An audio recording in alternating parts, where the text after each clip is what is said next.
to call our chief guest, Mr. Nawaz Khan sir, on stage to deliver a small address. புகழ் அனைத்தும் இறைவன் ஒருவனுக்கு. இந்த மாலை வேளையில் இங்கே கூடியிருக்கும் நம் அனைவரும் மீதும் இறைவனின் சாந்தியும் சமாதானம் உண்டாகட்டும். 5 நிமிஷம் தான் எடுத்துப்பேன், ரெம்பில் எடுக்க மாட்டேன். ஸ்மால் டைம் வேறு சொல்லிட்டாங்க, ஸோ 5 நிமிஷம் மட்டும் தான் எடுத்துப்பேன். நீங்கள் எல்லாம் எது எதிர்பார்க்குறீன்னு தெரியும். இந்த டயத்தில் நான் போர் அடிக்க விரும்பலை. இருந்தாலும் சின்ன விஷயம் வந்துட்டு ஃபஸ்ட்டு என்ன இன்ட்ரடியூஸ் பண்ணிக்கிறேன். Myself doctor M Nawaz Khan, psychologist. நிறைய பேரண்ட்ஸ், அதாவது உங்களை மாதிரி நிறைய பேரண்ட்ஸ் என்கிட்ட சொல்கிற கம்ப்ளைண்ட் என்ன, அதுக்கு என்ன தீர்வு, இது ஒரு 5 நிமிஷம் சொல்லி முடிச்சிடுறேன். நிறைய பேரண்ட்ஸ் சொல்கிற விஷயம் என்ன தெரியுமா?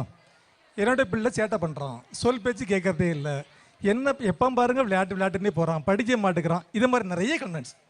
இதுக்கு மெயின் காரணம் எது தெரியுமா? நீங்கள் தான். கோவருமை சொன்னால் இதுதான் உண்மை.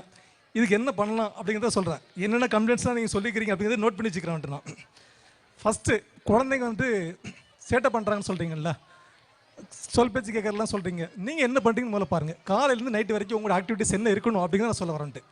காலையில் ஸ்கூலுக்கு 8 மணிக்கு வேணும் வருதுன்னா 7:50 தான் குழந்தைங்க எழுப்பவே சரிங்க. நம்ம நைட்டு சீரியல் பார்த்து லேட்டாக தானே தூங்குவோம். அந்த பையன் சொன்னா இல்லையா, அதே மாதிரி தான் நம்ம தூங்குறது ரொம்ப லேட்டாக தான் தூங்கிட்டு இருக்கிறோம். பிறகு எழுப்புறது காலையில் ஆட்டோ அவசர அவசரமாக எழுப்புறீங்க. அப்படி செய்யாதீங்க. குழந்தைங்கள ஒரு அரை மணி நேரத்துக்கு முன்னாடி ஒரு அலாரம் வைங்க. அந்த குழந்தை எழுப்புங்க. ஒரு 10 நிமிஷம் டைம் கேட்குதா, தூங்கடா செல்லும் அப்படின்னு சொல்லிட்டு திரும்ப ஒரு 10 நிமிஷம் கழிச்சு எழுப்புங்க. திரும்ப ஒரு 10 நிமிஷம் டைம் கேட்குதா, டைம் கொடுத்து திரும்ப எழுப்புங்க. குழந்தை ஃப்ரெஷ்ஷாக இருக்கும். அதை விட்டு அவசர அவசரமாக நீங்கள் காலையில் எழுப்புறீங்கன்னு வச்சுக்கோங்களேன், அந்த குழந்தை என்ன பண்ணும், அன்னைக்கு ஃபுல்லாக மூட் அவுட் ஆகி அதை ஸ்கூலில் காட்டும். ஸ்கூலில் ஒழுங்காக படிக்காது, திரும்ப வீட்டுக்கு இதே தான் பண்ணோம். ஓகே, அப்புறம் சாயந்தரம் ஸ்கூலுக்கு வரும்போது நம்ம என்ன பண்ணுறோம், சீரியல் பார்த்துட்டு இருப்போம். பிள்ளைங்க வந்தோடனே ரொம்ப டிஸ்டர்ப் பண்ணிச்சு என்ன பண்ணுறோம், ஒரு மொபைல் கை விட்டுறது, இந்தா நீ பார்த்துட்டு அப்படின்னு. ஒரு விஷயம் தெரிஞ்சுக்குங்க, நிறைய பேரண்ட்ஸ் பண்ணுற பெரிய தப்பு இந்த மொபைல் கொடுக்குறது தான். இந்த மொபைலை குழந்தைங்களுக்கு கொடுக்காதீங்க. உங்களுக்கும் குழந்தைகள் உள்ள இடைவெளியே இந்த மொபைலில் தான் ஆரம்பிக்குது. அதுக்கப்புறம் என்ன நினைக்குது, இந்த குழந்தைங்க மொபைலில் என்னத்தான் பார்க்க ஆரம்பிப்பாங்க. சின்ன குழந்தை கூட 6th படிக்கிற குழந்தை கூட கூலி போய்க்கிறான்னு சொல்லிட்டு கவுன்சிலிங் வர்றாங்க. அதனால் நீங்கள் நான் சின்ன குழந்தை தானே அப்படின்னு நினைக்காதீங்க. குழந்தைங்க என்ன பார்க்குறாங்கன்னு முதல்ல பாருங்கள். இந்த குழந்தைங்கள நாளைக்கு பேட் ஹேபிட்ஸ் நிறைய உண்டாகும். இந்த குழந்தைகளுக்கு கெட்ட பழக்கம் உண்டாகும். சமுதாயத்திலிருந்து புறக்கணிக்கப்பட்ட குழந்தைங்கள யாருன்னாக்கா பெற்றோருடைய அரவணைப்பு இல்லாத குழந்தைகள் தான். அதை நீ தெளிவாக புரிஞ்சுக்கொண்டு அதுக்கப்புறம் பிள்ளையோட உணர்வுக்கு மதிப்பு கொடுங்க. முளைச்சி 3 இலை விடலை, இவன் சொல்லி நான் என்ன கேட்குறது, அந்த மாதிரி நினைக்காதீங்க.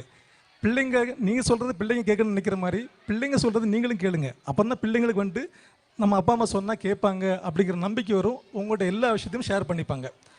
அப்புறம் நல்ல விஷயத்தில் பங்கு வைங்க, கெட்ட விஷயத்தில் பங்கு வைக்கிறது இல்லை. பிள்ளைங்க ஒரு பிள்ளை நல்லா படிச்சா அப்படின்னாக்கா, என் பிள்ளை ஏதோ தப்பு பண்ணிட்டான்னா அதில் முக்கியமாக அந்த அப்பாக்கள் சொல்லுவாங்க, என்ன பிள்ளை பெற்று வச்சுக்கிறார், என்னமோ இவங்க மட்டும் தனியாக தயாரிச்சு வந்த மாதிரி அவங்க கேட்பாங்க.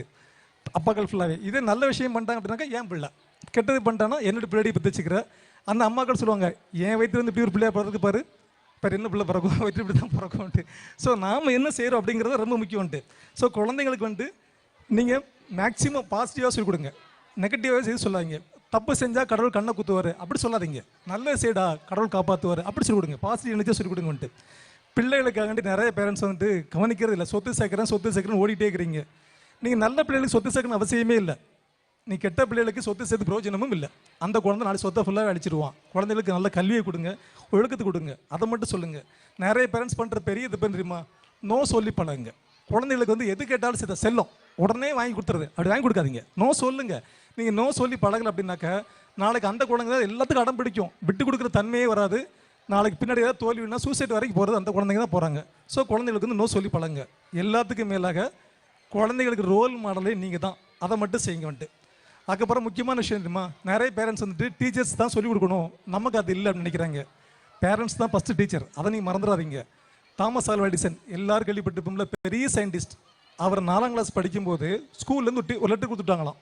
அதை அவங்க அம்மா பார்க்குறாங்க, பார்த்துட்டு ஒன்றுமே சொல்ல, அவங்க கண்ணீர் வருது. அந்த குழந்தை கேட்குது, தாமஸ் ஆல்வா எடிசன் கேட்குறாரு 4ஆம் கிளாஸ் படிக்கும்போது, என்னம்மா எழுதிக்கிறாங்க, இந்த உலகத்திலே நீ தான் பெரிய புத்திசாலி குழந்தையாண்டா, உனக்கு இந்த ஸ்கூலில் வச்சு பாடம் நடத்த தகுதி எந்த டீச்சர்ஸ்க்குமே இல்லை, அதனால் நாளைக்கு இந்த ஸ்கூலுக்கு வர வேண்டாம், வீட்டிலே உட்காரன்னு சொல்லி இவங்க லெட்டர் போட்டுக்கிறாங்க. இந்த குழந்தைக்கு பயங்கர சந்தோஷம். அப்புறம் அம்மா லைப்ரரியில் விடுறாங்க, அந்த குழந்தை அங்கே உட்காந்து படிக்குது. பின்னாடி பெரிய விஞ்ஞானி தாமஸ் ஆல்வா எடிசன் யாருன்னு உலகத்துக்கு தெரியும், அவ்வளோ பெரிய சயின்டிஸ்ட் அவர். பின்னாடி அவர் வளர்ந்து 60 வயசு ஆன பிறகு ஒரு முறை அவருடைய லைப்ரரியிலேருந்து நிறைய புக்ஸ்லாம் எடுக்கும்போது அவங்க அம்மாவுக்கு ஸ்கூல்லேருந்து கொடுத்த லெட்டரை பார்த்தாராம். அந்த லெட்டர் என்ன இருந்ததான், உங்கள் பிள்ளைக்கு மக்கு பிள்ளை, மூளை வளர்ச்சி இல்லாத குழந்தை, இனிமேல் நீ பள்ளிக்கூடத்து இந்த குழந்தைய அனுப்ப வேண்டாம், இந்த குழந்தையால் ஒன்றுமே அச்சீவ் பண்ண முடியாது அப்படின்னு எழுதிருந்துச்சு அந்த வழியில் வந்து. ஸோ ஒரு அம்மா நினச்சி சாதிச்சுப்பட்ட ஒரு பெரிய சயின்டிஸ்ட் உருவாக்குறது யாருனாக்க டீச்சர்ஸ் இல்லை, அம்மா தான். ஸோ நீங்கள் முதல்ல புரிஞ்சுக்குங்க, டீச்சர் பேரண்ட்ஸ் தான் ஃபஸ்ட்டு டீச்சர், அதை நீ என்றைக்குமே மறந்துடுறாங்க.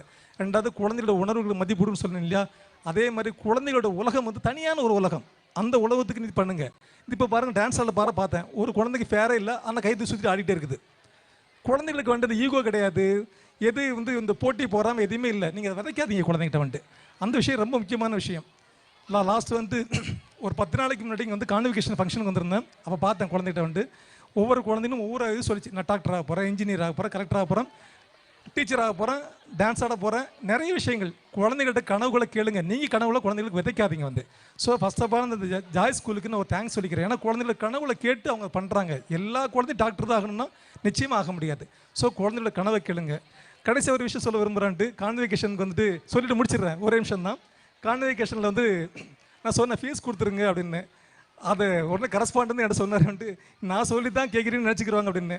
நிச்சயமாக அவர் சொல்லி கேட்கல, நானாக தான் சொன்னேன். ஏன்னா மீண்டும் சொல்கிறேன், இந்த ஏரியாவிலே ரொம்ப கம்மியான ஃபீஸ் அவர் வந்து பெரிய மல்டி மில்லியர்லாம் கிடையாது.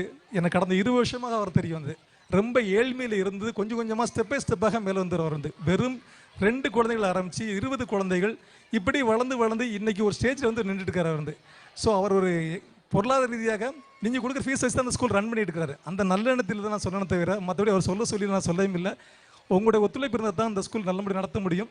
ஸோ உங்களுடைய ஒத்துழைப்பு கொடுங்க, இந்த ஸ்கூல் நல்லபடி நடக்கட்டும். கடைசியாக ஒரு சின்ன விஷயம், இந்த ஸ்கூலில் வந்து பேரண்ட்ஸுக்கு உங்கள் குழந்தைங்க சம்மந்தமாக ஏதாவது ஃப்ரீ கவுன்சிலிங் தேவைப்பட்டுச்சுன்னா நீங்கள் என்னை கான்டாக்ட் பண்ணலாம். இந்த ஸ்கூலில் கேளுங்க, அவங்களோட நம்பர் வாங்க, நிச்சயமாக உங்களுக்கான எந்த ஃபீஸ் இல்லாமல் நான் கவுன்சிலிங் கொடுக்குறேன். வாய்ப்புக்கு நன்றி, வணக்கம்.